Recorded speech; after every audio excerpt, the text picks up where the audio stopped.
This episode may contain content of a graphic nature. Listener discretion is advised. Hi, everybody. Thanks for joining us today on another episode of Body to Burial, a true crime podcast. I'm Nikki. And I'm Mariah. We're just two regular true crime junkies who decided it was time to see crime from a new perspective. Okay, so today is really fun, I think, because it adds to our final disposition methods. And I think some people may be familiar with what we're going to talk to, or some people might be familiar with who we're going to talk to.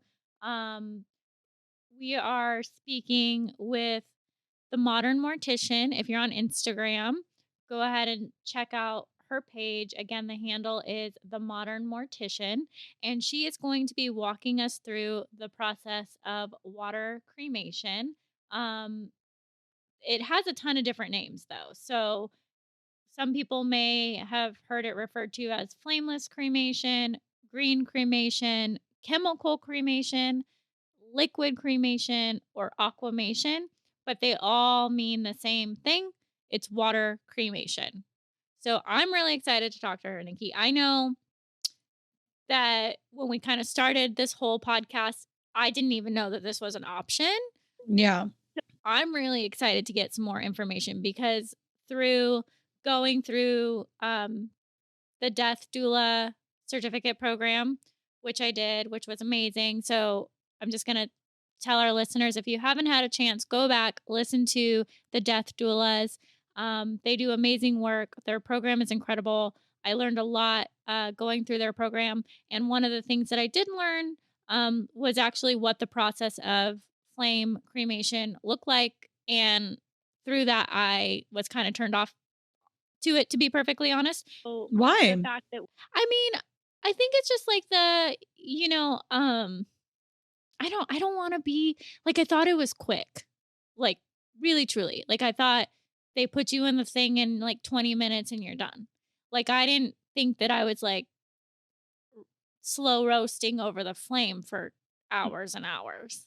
And that, again, it's like that irrational fear, like a shark in a swimming pool. Like I know it's not, shouldn't matter, right? Because like I'm not in my body. I really believe that like it is merely like a shell vessel for your soul. Like I understand that. But the visual of me in there, it gives me like the creeps. I don't care if it's water cremation, fire cremation, whatever cremation. I think that's just the way I'm going and everyone's going because I couldn't handle burial. And some people are opposite. They can't handle cremation and they can only handle burial. So yeah, I think I'm okay with, I don't even know what water cremation is yet. I have an idea in my head, but I'm not really sure if that's what it is. But yeah, I'm okay with anything cremation as long as I'm not buried. I mean, same. I don't want to be buried. I don't want the bugs because, I have a thing with bugs and I know that the caskets like tend to fill with like water and things. And I'm just not into that. I don't want to be in the ground. I don't want to be confined into a box. But I do have the disclaimer that like, if, I were to die from mysterious causes, then I have told Will, then you can bury me in case they need to like exhume my body for like forensic purposes. So I do have, But what if he's the one that was the mysterious causes? Well, then I'm going to need you to look alive. I'm going to need you to like make sure that he's not trying to cover his tracks. So you're second in command, okay? Okay. I'll keep an eye out. Because if I go missing and Will is like, I don't know, something's fishy there, and he's like pushing me quick to get that cremation, you better like hit a pause. Okay. Yeah, I'll test the temperature of the air and see which way you should go. See where I'm going. But yeah, that's my only disclaimer is if it is potentially, a mysterious out, then I do want to give, the police department and the FBI and all the parties involved a chance to, exhume me and pull whatever forensic evidence that they can get. So I feel like that's only if you are going to be like on a Netflix documentary or something. Like, What if I will be? I mean, I really don't want to be. I'll put that in the universe. I would like to die very peacefully at home, you know. So let's hope that that's not the out, but it could happen, and you better be it getting could be some a Netflix. cameras around your house. I mean, I don't know. Yeah. You know, Inside your who house. knows? Yeah, Like where who Will's knows? making your coffee and you need to just be watching what he's putting in that coffee. So yeah, Mhm. I'll let it'll be discretionary to what I feel is If the you need to step in, you situation. have to step in, and I'm gonna respect that. So yeah, Okay. Yeah. it's on you. But then if But you yeah, the but then box. you want water cremation. I think so. I think I'm not decide. I have to sit with it some more and like. I mean, I do like the green burials, though. That sounds super peaceful and easy and affordable. If we're being honest, so I don't. I'm not sure yet. But I also have always really wanted to be at Disneyland, so I just need to find a way to like combine all three. And I'm sure if anybody works at Disneyland, they're cringing and are grossly grossed out by the fact that I would love my kids to sneak my ashes into Disneyland, but it is what it is, and that is who I am.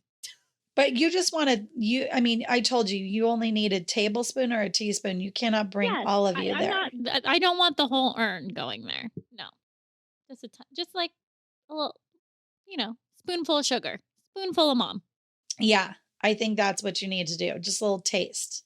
100%. So yeah, but I mean, I don't know how long water cremation has been around. I don't know how long it's been open to like the public to use. I'm not really sure if it's like longevity in the industry. Because honestly, I hadn't heard of it until we started doing this podcast. So I'm excited to learn more about it. But yeah, let's bring Melissa on. I know that you are in transit to take the kiddos to school. So I know you're going to be a little bit quiet in the beginning of the interview. Just so, everyone listening knows Nikki's with us, but she'll be quietly lurking until she's able to pop back in because she's momming and podcasting all at once because that's just who we are. So, yeah, it's just how it goes. But let's bring Melissa on and let's get going. I'm excited. Okay, I'm excited too.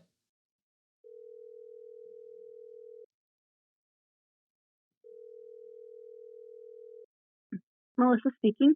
Hey, Melissa, it's Mariah Hamilton. Hi there. How are you? I'm great. How are you? Doing great. Awesome.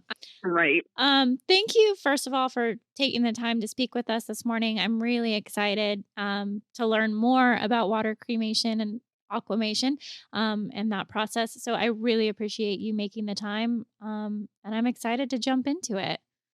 So why don't the easiest way to kind of jump into this is just like introduce yourself. So what is your official capacity? Are you a funeral director? How do you how are you able to speak to water cremations? Are you actually doing them yourself or is it a service you offer in your funeral home? So, as the modern mortician online, I've always kind of prided myself on being ahead of the game and knowing what is available to people out there. And water cremation has been on my radar for some time, and it's being ignored much the way flame cremation was initially in the industry. There's a lot of misinformation out there. But I have been doing the best that I can to kind of promote it and talk about it and let people know the options. I have had it done on my pets. I have had clients that opted for it. In fact, I did the first water cremation out of Texas, and it still isn't even legal in that state. Wow. We just shipped the body to a place where it was legal. Okay. That's crazy. I guess let me ask you this. How long has it been a service that has been provided? I know it's not legal in all the states yet, but how long has it been around? been at least around for about 20 years. It kind Oh, of so started it's even like, before see, that. I was thinking like 5 or 10 years. I didn't think that Yeah, it. no, it's Okay. been available in the medical community for quite some time. It started out in like the Mayo Clinic where they were Oh, dissolving bodies that way instead of flame donor bodies, and it was just I eco-friendly. It's cleaner. And then each state started to legalize it. And one company came from across the overseas, and another company was born in Illinois. And it's just kind of gone from there. Each state has gotten legalized. But yeah, okay. Yeah, because I was thinking it was relatively new, so that's kind of mind blowing to me. I guess the next easy part, I think, to ease into this would be, could you walk us through what happens? What is water cremation? yeah. So, okay. So, alkaline hydrolysis, I like to use the word water cremation. It uses water, alkaline chemicals like sodium hydroxide, sodium potassium, heat, and sometimes pressure and agitation to kind of accelerate the natural decomposition process. And it leaves bone fragments in a neutral liquid called a fluid. This liquid is like liquid gold for not only nature, plants, but firefighters because it's considered a wet water and would actually be considered amazing to fight fires with. But I Hmm. digress. We're not going to go that far Okay. yet. Um, Could it be a side like hustle. goes, yeah, it can be dispersed into sod farms and different things like that. And when you think about it, it's like amino acids, peptides, salt, sugars, everything that's just chock full of amazingness for plant life. Um, so it can do that. And then the bone fragments are dried, which is basically calcium phosphate at that point, and they turn into like a powder. So the body is placed into a tank that looks like either a cannon, depending on the machine, Hmm. or a big washing machine. And it adds the water, 95% water, and the 5% sodium hydroxide, sodium potassium mix. And from there, it just kind of breaks you down. Like when your fingers get all wrinkly in the bathtub, it Yeah. just turn into water because So it's you're like almost like, 85%. yeah. Yeah. So I'm thinking this is probably not a great visual, but I'm thinking just kind of like a bath that like rocks like a baby swing, like that has a little bit of motion to it that you just kind of sit in like a chamber. Yeah. Okay. How long are Except you in one there? of them moves and the other one doesn't. One of them's stationary. Okay. The process takes the same amount of time as cremation, so about 4 to 6 hours. And Okay. then the bones dry, and that takes usually another 6 to 12 hours because they put them in a different thing, and then they break them down and put them in the urn. And I think that this is like an important distinction to make because I know, like, personally, just having death conversations with my family members about what they want their final disposition methods to be, that a lot of people misunderstand even traditional, I don't want to say traditional, flame cremation, Yeah, that they think that like you go in and then the ashes are what's left. I don't think that, I don't want to say for a lot of people, but in my family in particular, they didn't understand that actually, even with flame, you're still left with bones that then go through like a grinder, that's yeah, what the ashes are. So I think that that's like an important thing that I want to point out, that if you do choose water cremation, you still have that same process of the bones being, reduced down to the ash. Like it's not, fire doesn't do that. And this one, or fire doesn't immediately turn you to ash and this one doesn't. They actually both still go through those steps. Is that correct. confusing? I hope that wasn't confusing to people, but I feel like that's an important thing to note when you're learning about these. That is a huge misunderstanding in the death, just in death as a whole. People think, "Oh, it's just ash." It's Mhm. no, it's flame cremation bones look like kitty litter at the end of the process, or sand for lack of a better term. It's just depending on the heat and the machine that was used. It's not a pretty process. Yeah. Um, and people just choose not to think about it. They're like, "Oh, I'm going to come back in an urn." They don't think about what actually happens. With water cremation, it's so gentle that the bones literally, like when you touch them, they turn to powder. So they go into the cremulator to break them down, but it's I mean, you could, if you wanted to, do it with mortar and pestle or with your hands. But we Okay. still have to break them down by law. Okay. And then how much water is used during that chamber process? Okay, so it's about 300 gallons of water, which is the equivalent of a person's daily usage of water for 3 days. That's insane. Okay. So, Yeah. and then what happens to that water once it leaves the chamber? Does it go into like a sewer line or is it like cleansed there and reused? Like, how does that work? So it could be recycled and reused. However, Okay. people aren't comfortable with that process. Okay. So it can be distributed to sod farms, but currently the most common way is through the wastewater system. Okay. And it's actually considered a welcome addition to those wastewater systems, the municipalities, because it's pH neutral. And it's also considered like chock full of all the amazing good things that water systems need anyway. Mm-hmm. And there is no tissue and no DNA left after this process is complete. It basically looks like urine, for lack Interesting. of a better description. Okay. And that effluent is completely sterile. Huh. So it's just discharged with all the other wastewater. I mean, and when you consider pee and poop and blood are probably way worse. Yep. Yep. Yep. Yeah. I mean, that's just what's going down normally. So, yeah, that makes Yeah. sense. I get, and I read this, and I don't know if this is accurate, but one of the things that I had read that was, trying to lobby for, more water cremations, is that potentially joints and implants and I guess you could say hardware that is in individuals could actually be potentially in the future like reused, that the process of water cremation is so gentle that there Oh, could yeah. be a way that we could reuse those joints and implants and get the cost of those mechanics down in the healthcare It's system. amazing. You should check out the pictures that I've had on my Instagram side by side of one with flame, like a knee Yeah, replacement, one with flame and one with water. And the water one looks like the day that it was installed. that's Um, amazing. Breast implants come out whole, and those, what those are made of? They're like They're like silicone saline bags, sometimes. right? Like they're just Yeah. yeah. And That's with flame crazy. cremation, oh no, everything melts. Well, and I think again, just another distinction when we're talking about breast implants, they have to be removed, right? Prior to a flame because they No, explode or they just let them explode. Or is so that not true? that's old machine needs, Okay. because they would melt and stick to, I mean, yeah, supposedly they would melt and stick to the retort floor. I have never seen that, nor have I ever in my 20 years in death care seen or removed breast implants from anybody. Okay. The only thing we remove from people for a flame cremation is the pacemaker, because that Mm, battery will become a bomb okay. in the machine. So Do we do make the a little incision and take it out. do they have to be removed for water cremation as well? Nope. Amazing. Okay.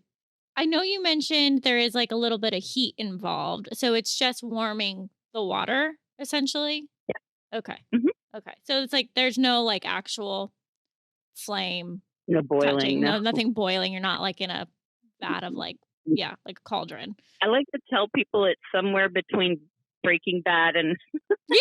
a spa day for your corpse. So it's Uh, not the worst. It's a no, it's happy not. medium. And see, I love Breaking Bad, so I'm so glad you said that. We just finished Better Call Saul actually, because I love that show. So I mean, I would actually be really okay with Jesse Pinkman like giving me a water cremation. I feel like it'd be a little marriage of both. So Yeah. I'd be all right with it. Hi, I just came in. This is Nikki. Oh, here's Nikki. She had to take her son to school, so she's been listening but not able to talk to us. So Nikki, welcome. Hi. Yes, I've been listening this whole time. Hello. Yes. Sorry. I didn't want to like cut anybody off. So I'm like, okay, let me just try to figure out a time to slip in. No, you again. You slipped in at the perfect time. Nikki's a Breaking Bad fan too, so you know. Yes. Awesome. I'm rewatching actually the whole season right now. Just wanted to let you know, guys, I'm in. Do you have any questions, Nikki? You've been listening, popping in. Has anything come up that you wanna? I don't know if I missed the part of how much water is in there. Did you say how many gallons was in there? Was it 300 gallons, Melissa? Yeah, and the same amount of water that every human uses in 3 days. So if Oh, they had lived 3 more days, that would be their water consumption. So, and it can be dispersed into a meadow or a field, or sod farmers can pick it up. But oh, the okay. most common dispersion is into the municipal water system. Okay, that's what I was going to ask you. The question is it, do you reuse the water? But We could, we're just not publicly ready for it yet. I mean, there's okay, so many amazing things. The water can be used to fight fire because it's considered a wet water. okay, Um, so yeah, there's so much that could be done, and it's legal for pets in every state right now, which is great because really, but you got to get the machines in yeah. every city.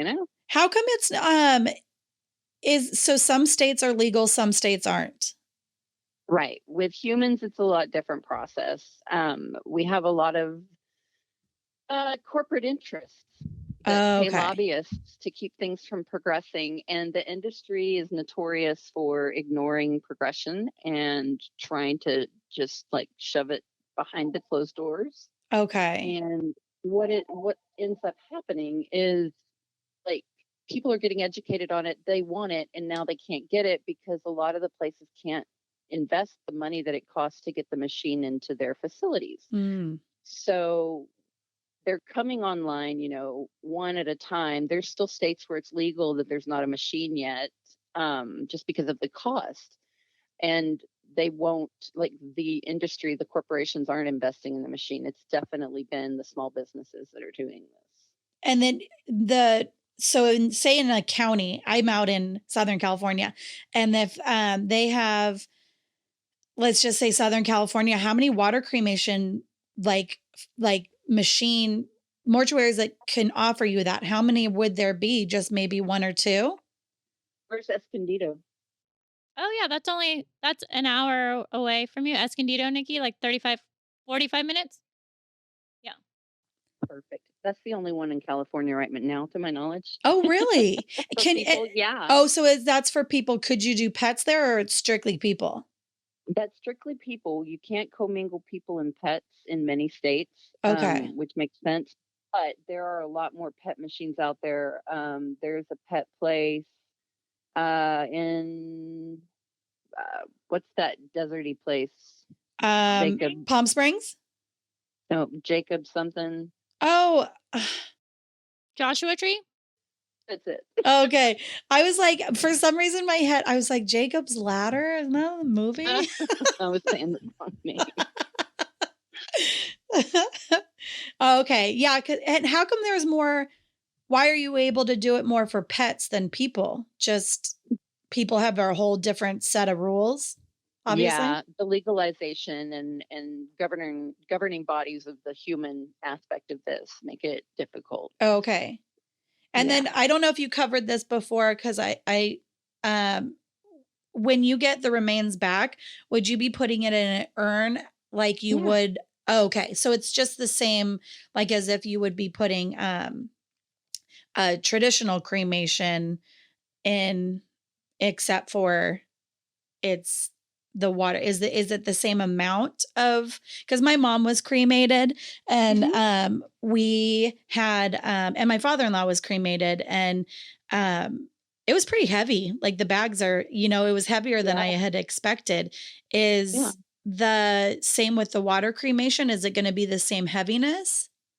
So they say it's about 20% more cremated remains back, but because it's not got that density as flame, because it's such a gentle process that it's just like a powder at the end, Okay. it doesn't weigh as much. However, I have done a lot of water cremations and I have seen some come back very little remains. Like I'm blown away. But these are usually women with very low bone density and things like that. So for the industry as a whole to be saying that you get 20% of your person back, I don't think that's accurate. I think it's the average for flame cremation is 200 cubic inches. So I'd say this is anywhere from, depending on the body mass, the bone density of the person, maybe 150 to 250 cubic inches of Okay. material. So what is that? Like, sorry, I'm trying to like picture that. Is that like a half a gallon, like a About quart, like a shoebox. a shoebox? Okay. Huh. Okay. And then this is just like a random question that just want to clarify. Like ashes, they're they're like sand, right? So I'm assuming they sink in water and they don't float. Hmm. Do they ever dissolve in the water or No, they just no, stay? Okay. they just say, just like if you dump flame cremated remains on grass, it's going to kill the grass. It turns into concrete when you add water. With water cremated remains, it's like a powder. So it just, I don't see that it dissolves so much as it just becomes part of whatever it's dispersed into. Got it. That's interesting that about the flame one that it would turn into a concrete. Oh, yeah. Oh, yeah. There's stories online. There's a girl that wrote on Reddit about Brick Dad. I do want to just step back 1 second just so that we clarify this because I don't want anyone to get confused while trying to keep up with us. When we made the reference to Breaking Bad, there is absolutely no acid used in water cremation. Like you are not going to be put in that barrel with Jesse and be melted down. I just want to make that like very, very clear to anyone that's listening. It's a Yes. potassium hydroxide, right? Yes. Mainly. Okay. Sodium hydroxide and sodium potassium. It's just like a 5% flaky mix or liquid mix that gets added depending on if it's pets or humans. And then 95% of it's water. And when you consider that like 85% of you is water anyway, you just kind of become the water. I mean, it really Yeah, it totally is, and the effluent is far that the end product is far cleaner than most wastewater. And it's not your loved one's remains anymore. That fat and tissue, it's just converted into basic organic compounds. And in flame cremation, these harmless compounds, mainly carbon dioxide and water vapor, are just released into the air with alkaline hydrolysis. The harmless compounds formed include salts, amino acids, and they're just released with the water. So do you know a lot of like science? Like this sounds very sciency to me, like a calculation. You're going to need to get somebody else to get the science of it. I would say reaching out to Sam, who actually, her dad made the bioresponse solution machines out of Illinois or Indiana, I think. They're with bioresponse solution. They have the aquamation machine. Mm. So she's the science behind all of it. Yeah, because it sounds very sciency when you break it So, down like that. yeah, totally. how much does this cost and is it substantially more than a flame cremation? So, what it costs us in the industry is currently double what it costs us for flame. And that's because of the lack of the machines out, out and about. It's hard to get them, hard to get to them. So, ideally, when these are more accessible, it's going to be priced lower than flame cremation. I know some places that have both in house and they're doing them for the same price. But the majority, again, because it does involve a lot of travel and a lot of expense, or moving parts to get you to the closest one, it does cost a bit more right now. When they go into the machine, when they go into the machine to start the whole process, are they clothed or are they not clothed? They can be clothed with certain organic products, but the best way is to go out like you came into this world, naked as a jaybird. Okay. Why not?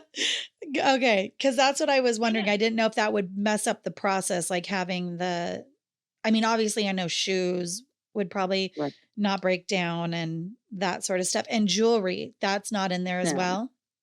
I mean, they just don't want to put that stuff in there. It's not going to break down. There's no point. Oh, okay. We really don't like to put it in flame crematories because gold will melt and stick to the bottom of the retort if it melts. Oh, really? Yeah, it's just not good for the machines, and especially like leather and rubber on shoes. It's just Yeah. When my people have passed, um, I have always been there when they've done the cremation. I know some people aren't Mhm. really into that, but Yeah, would I be say I choose to do the water cremation or any family that chooses to do it, would you be able to be there during the process? absolutely. Okay. They are just as transparent with this process. Anderson McQueen was one of the first machines that I saw in Florida, St. Pete, Florida, and they have a beautiful room that's got a glass wall where you can see your loved one placed into the machine, and they have a button rigged up where you can push it to start Oh, the machine. really? Your family can hang out in this beautifully lit, like indoor atrium, like with plants and stuff, and hang out during the whole 4 hours if they want to, or they Yeah. can just have like a quiet time, Yeah, totally. and there are places like that.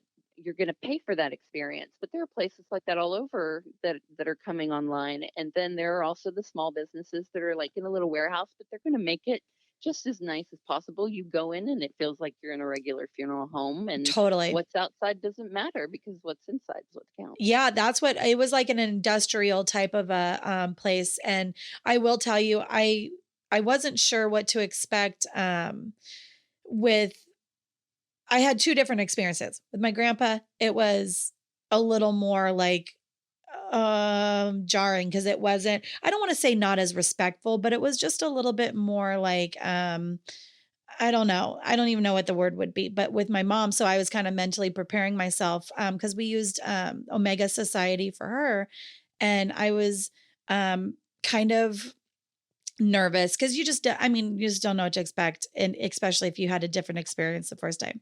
But they were even when we had watched her go into the crematory or I don't even know what that's called, crematorium, um, and put her in. All of the people that worked there, they weren't like in street clothes. They were like in just the nice like funeral home, like suit type looking stuff. And it makes such a big difference, I feel like, for the person on the other end, that you feel like they're respecting your person, and the environment was very calm and like um really nice. I mean, Yeah. I I en I not and that's not many people's thing. Some people, they can't do it or they don't know it's an option, or I don't know, but I just if I would to choose the water cremation thing, I would also like to have that option, and that's awesome that, they have that. That's awesome. Because it's anything different. You just don't know how the process is going to go. But I'm glad to know that. Yeah. I think that kind of can segue us into an interesting question, Melissa. It's like, what are the most commonly asked questions that you get when people are curious about water cremation? What do you think their biggest misconceptions are, or things that they're most concerned about?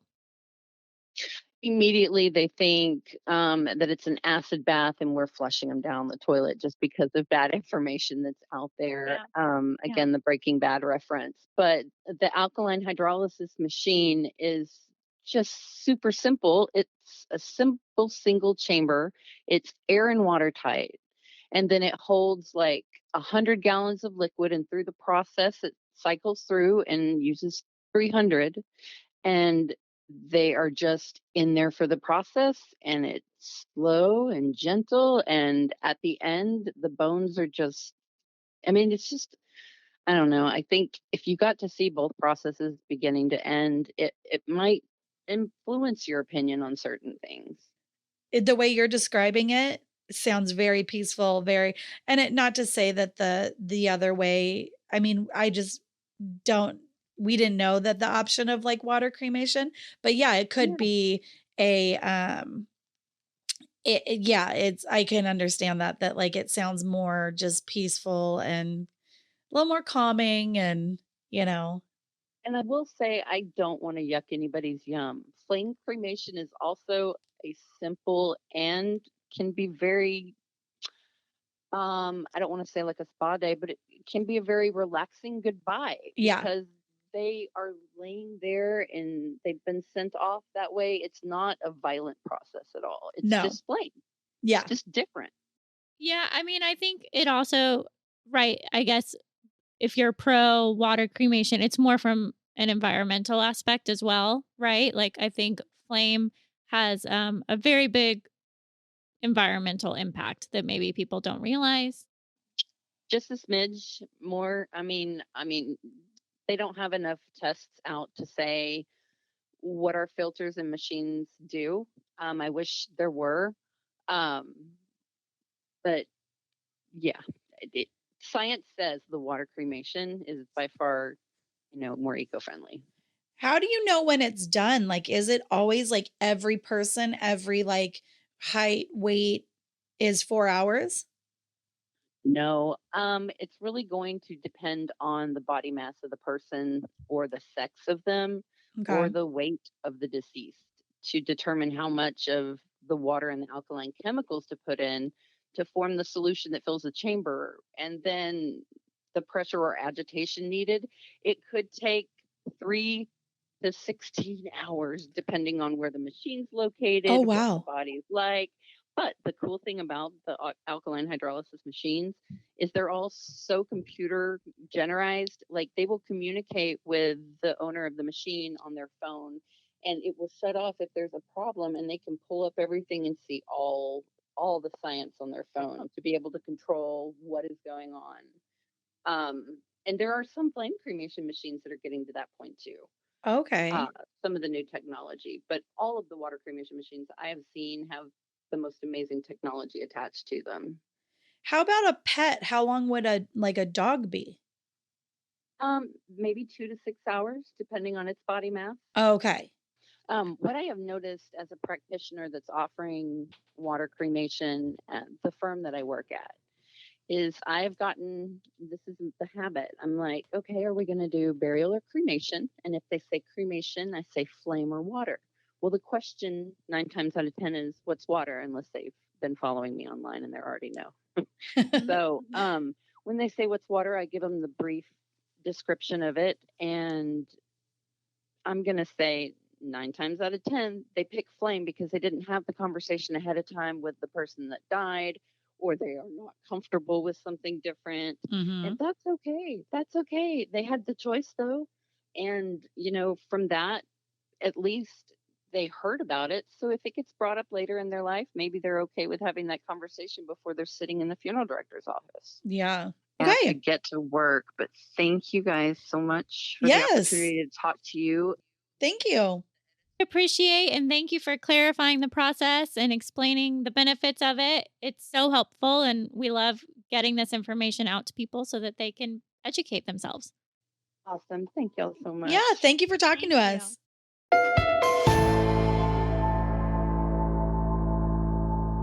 All right. So, what'd you think? I thought it was neat. I thought it was more like gentler than I thought, and I didn't think going into it in my head that that would be an option for me because I'm like, oh, I'll just do the traditional, it doesn't matter what it is. I'll just be cremated. But if I have the two that are available, like if every funeral home and every place has the option for both, I'd probably do water. To me, the water cremation, I think, is really peaceful because it is very gentle. Um, and it doesn't seem, I mean, the place that she described in Florida sounds amazing. Like I could see like my family just like drinking champagne and like toasting and doing that final little like, yay, and then, Like that's like your service. yeah, like, so it doesn't seem, scary or anything to me. But I do want, and I know we didn't circle back on this, and I just want to um throw this out there to listeners, like if this is something that you are interested in doing for your final disposition method, there are ways to transport your body across state lines into states that this method is legal. So I strongly encourage you to have conversations with your funeral homes, to understand that process and how that works. But these, you can go and access these methods, even if it's not legal in your home state. Let's be fair. You can choose whatever you want, folks. You could have a Viking funeral for all we know. Um, But then that's fire. that's true. On the water, though. So kind of the best of both. I don't know. It is. Right? It really, I mean, truly. I was reading somewhere that I want to say it was like Seattle or something that's trying to get Viking funerals like passed. as like an option to choose. Well, that would tie in my bow and arrow love. And then, I mean, your boys then are going to have to decide who gets to launch the arrow. Do they both get to launch an arrow? And what if it takes them forever to get it? They keep missing. And you just keep floating further and further out. And then they're like, they can't get it there. That would suck. Oh, man. I mean, I don't know. I feel like there's got to be like some safety precaution that you're tethered to the land until the arrow hits the boat. Seriously, because then I'm just drifting. Yeah, well, we'd have to put some rules around that one, I guess. But I liked it. I learned a lot. I mean, I love her nod to Breaking Bad, because it would be okay with me. I didn't even know there was chemicals, to be honest. I had no clue. I thought it was just water. Yeah. No, there is some, there are the chemicals that you mentioned just because like she said, we need a scientist to like explain how those actual chemicals break down, the tissue and the muscle and all that stuff. But there is something there, obviously, to break that stuff down. I don't know. I enjoyed the conversation with her. I think she's a wonderful, wonderful lady. And, I hope that everyone feels curious to go do some more research and find out what they think they would want to do for themselves. Okay. All right. I feel like we have a lot to think about about what we want to do. So it was a great one. I love ones that make us think. So that was super. All right. Well, I'll see you next week. Okay. All right. Okay. Bye. All right. Bye. Thank you so much for listening and supporting us. We do encourage you to follow us at Instagram at Body to Burial. Hit us up on Twitter at Body to Burial. And you guessed it, you can send us an email to hello@bodytoburial.com. If you have any guest suggestions, just let us know. Please hit the subscribe button or follow button on whatever app you are listening to. Thanks so much, guys. See you next time.